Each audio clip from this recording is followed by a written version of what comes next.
Et comme le disait la ministre dans son introduction, une chose est la volonté, la confiance, le travail des rédactions. Une autre chose est la toile de fond économique. Et l'économie est aussi une condition du développement des médias. Alors peut-être pour continuer dans l'optimisme, Gauthier, est-ce que vous pouvez nous donner quelques mots? Publicis est un des très grands acteurs, pour ne pas dire le premier, au point de vue sur le marché de la publicité, pardon, sur l'état du marché aujourd'hui, comment se termine 2024, comment se présente 2025. Visiblement, NPA a une promo sur le Xanax. Écoute, la fin de l'année est absolument dégueulasse, donc on va pas chercher à changer le mot. La réalité, c'est qu'on a tous eu des signaux faibles en juillet, que l'on a, j'aime bien l'expression tout à l'heure, que l'on a perçu mais pas voulu voir, parce que l'effet JO, parce que l'effet ça va mieux aller, parce que l'effet inflation, et voilà. Et donc on a attendu un petit peu. Septembre, on a eu les premiers signes de la gueule de bois, et ça y est, en octobre, on est dedans. Donc je pense que malheureusement dans cette salle, tout le monde est concerné, et octobre, novembre, décembre sont des mois très durs qui impactent pour la première fois non pas cette séparation dite des médias traditionnels et des médias digitaux, mais bien l'ensemble de l'univers de la communication.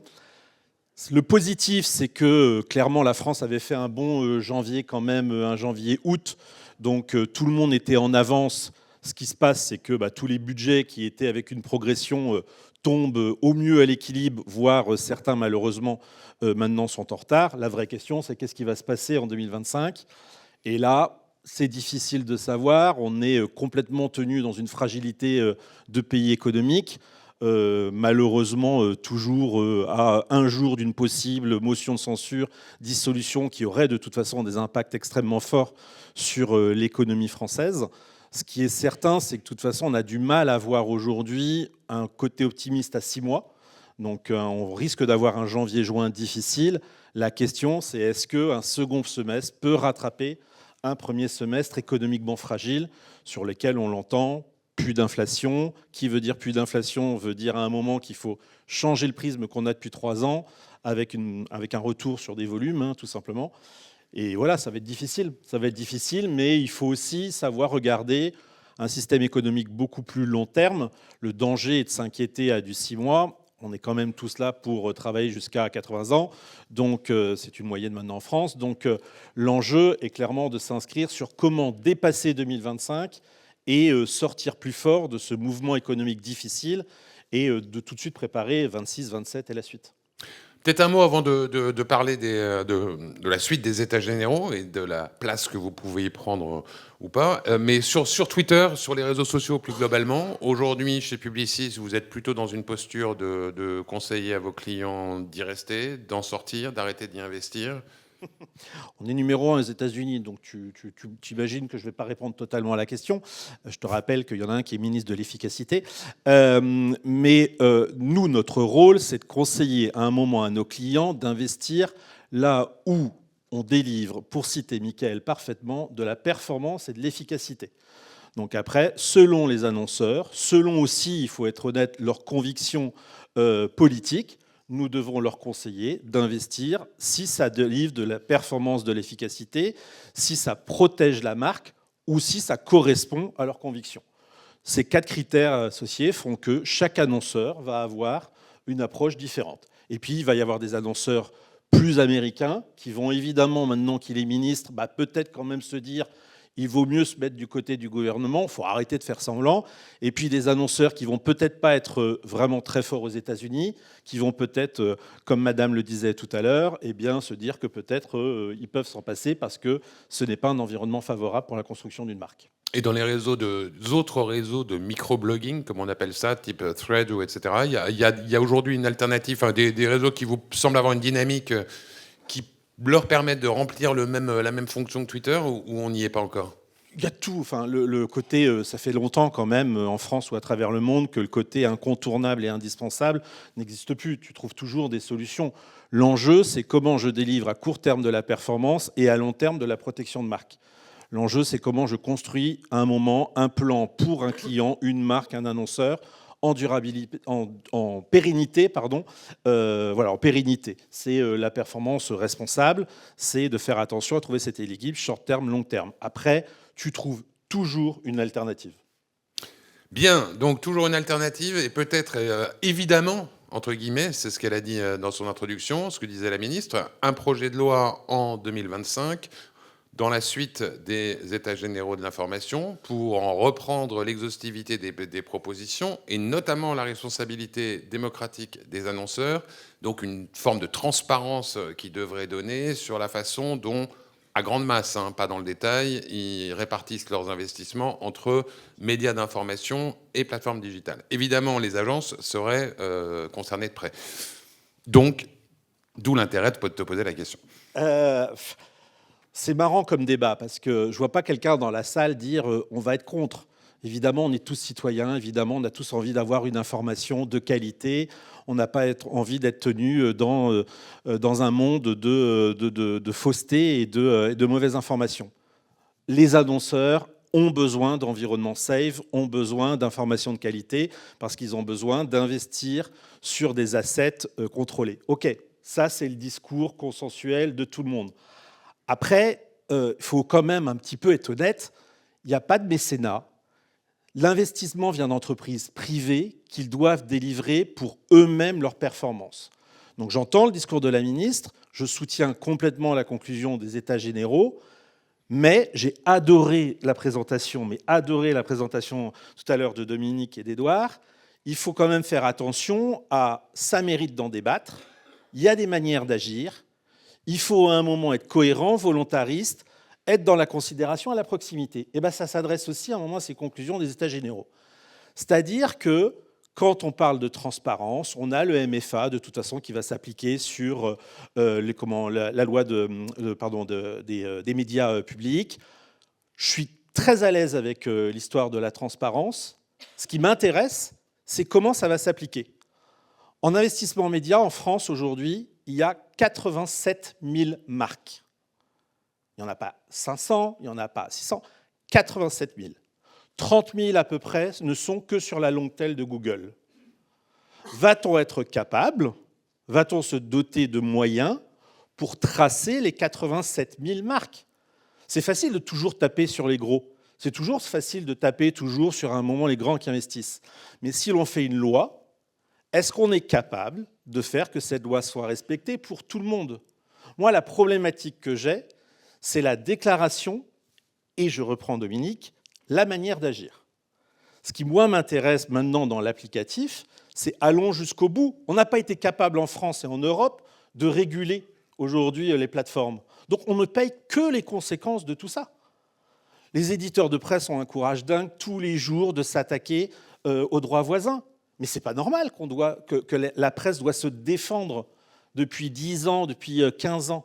Ça devrait être régulé pour protéger. Donc en fait, il faut que le ministre, et que j'ai trouvé extrêmement intéressant, et comme tu le disais, ça valait le coup de l'entendre, mais qu'on se dote aujourd'hui de réellement KPIs qui soient appliqués à tous et non pas à chacun, qui respectent à un moment le secret des affaires et la logique économique des entreprises, parce que je soutiens 100% à un moment la transparence et le soutien à l'information des médias. Je serais mal placé pour dire le contraire. Mais en même temps, j'aimerais aussi que la France reconnaisse qu'on a besoin d'entreprises dynamiques qui, à un moment, font un business rentable. Voilà. Je vous donne un exemple, moi, que je trouve extraordinaire. On a un CAC 40 en France qui est formidable.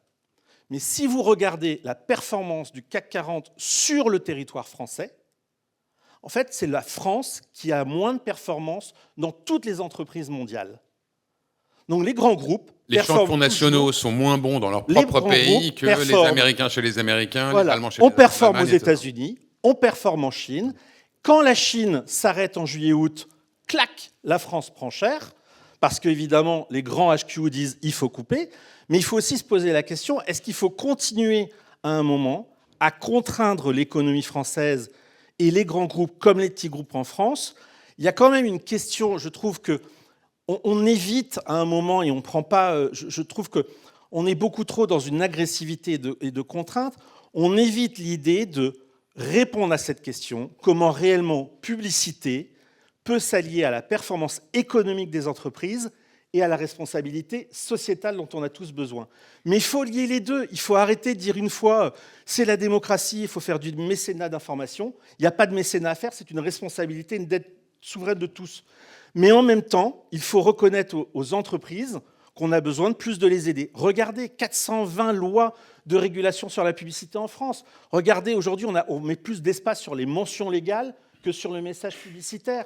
Donc si on continue de faire du name and shame, si on continue de mettre de la contrainte, en fait, il ne faut pas s'étonner à un moment que l'économie française, et d'ailleurs la projection économique sur les médias, soit à main bonne que dans tout le monde entier. Parce que les entreprises, elles investiront en Chine, au Brésil, aux États-Unis, plutôt qu'en France. Donc on est dans une schizophrénie, je trouve, assez dangereuse. Donc ce que j'entends, c'est de la part des pouvoirs publics, d'abord, un choc de simplification, ce qu'on nous promet régulièrement, mais qui tarde un peu à arriver. De la part des annonceurs, pourquoi pas la transparence, dès lors, et j'arrive à mon troisième point, qu'on n'est pas des mécènes, donc aussi les médias font le boulot, entre guillemets, de leur côté, donc nous délivrent de la performance, un petit côté aussi aide-toi le ciel t'aidera. Donc c'est quoi aujourd'hui ce choc de transformation des médias, il est où? Le choc, il dépasse, il est pour tout le monde. Le choc, c'est qu'aujourd'hui, on a régulé notre secteur